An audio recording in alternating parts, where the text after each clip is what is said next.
Hi guys. हा माझा पहिलाच व्लॉग आहे आणि आजचा दिवस खूप इंटरेस्टिंग असणार आहे. कारण आज माझ्या मैत्रिणीचं लग्न आहे आणि तिचा मेकअप मीच करणार आहे. त्यामुळे एक्साइटमेंट तर आहेच, पण त्याहून जास्त एक्साइटमेंट आहे कारण खूप दिवसांनी आम्ही सगळे फ्रेंड्स भेटणार आहोत. तर दिवसाची सुरुवात झाली हेअर स्पाने. लग्नाला जायचं म्हटलं की ब्राईड सोबत मेकअप आर्टिस्ट पण प्रेझेंटेबल दिसायला हवी ना, म्हणून आधी सॅलॉन मध्ये जाऊन हेअर स्पा करून घेतला. आणि आता सुरू झाली खरी धावपळ. साडी कुठे, ज्वेलरी कुठे आहे, मॅचिंग इयरिंग्स कोणत्या घालायच्या, मेकअप किट पॅक केली का, असं करत करत शेवटी सगळं सामान भरलं. आणि हो, हा आहे आजचा आउटफिट चेक.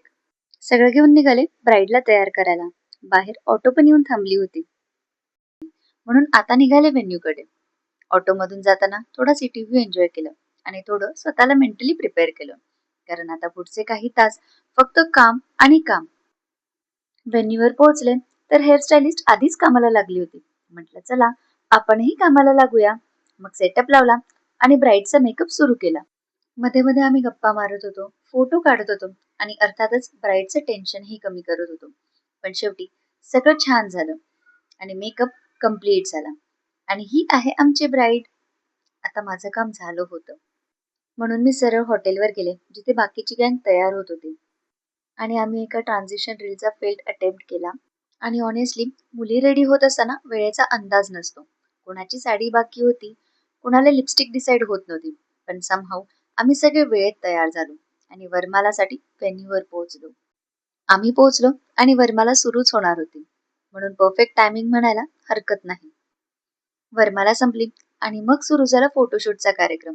आम्ही सगळे फोटो आणि व्हिडिओ काढण्यात बिझी झालो, कारण लग्नात फोटो नाही काढले तर मग रिग्रेट होतं.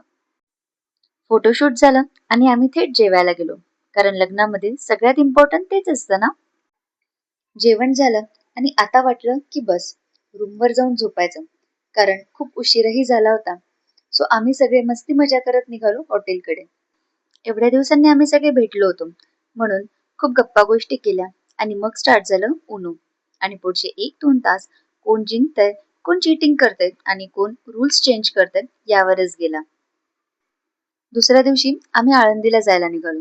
सगळ्यात आधी आम्ही जवळच्या एका हॉटेलमध्ये ब्रेकफास्ट केला. त्यानंतर आम्ही मंदिरात जाऊन पोहोचलो, पण आरतीची वेळ असल्यामुळे खूप गर्दी होती आणि आम्हाला थोडा वेळ थांबावं लागलं. तोपर्यंत कोणाची मस्ती चालू होती तर कोणी फक्त मोबाईलमध्ये बिझी होतं. असं करता करता अर्धा तास कधी गेला कळलंच नाही. दर्शन झाल्यावर आम्ही कॅबने दगडूशेठला गेलो, कारण पुण्यातून दगडूशेठला नाही गेलो तर ट्रिप इनकम्प्लीट वाटते. दर्शन घेतलं आणि मग पोहोचलो पुणे गेस्ट हाऊसला. आणि इथे आम्हाला जेवणासाठी बराच वेळ वेट करावा लागला, पण शेवटी जेवण आलं. And the wait was totally worth it. सगळ्यांनी मनापासून जेवण एन्जॉय केलं. आणि मग तुळशीबाग, थोडं फिरलो, थोडी शॉपिंग केली. आणि आता परतीचा प्रवास सुरू झाला. 2 दिवस कसे गेले कळलंच नाही. कालपर्यंत सगळे आपापल्या कामात बिझी होतो आणि आता परत सगळे आपापल्या शहरात जाणार. पण अशा ट्रिप्सची मजा हीच असते. प्लॅनिंग पेक्षा आठवणी जास्त तयार होतात. मी आता घरी चालले. कॅमेरामध्ये खूप फोटोज आहेत, गॅलरी फुल झाली आहे आणि डोक्यात अजूनही कालच्या गप्पा आहेत. That's it for my first blog. पुन्हा भेटूयात नेक्स्ट ब्लॉग मध्ये. Thanks for watching.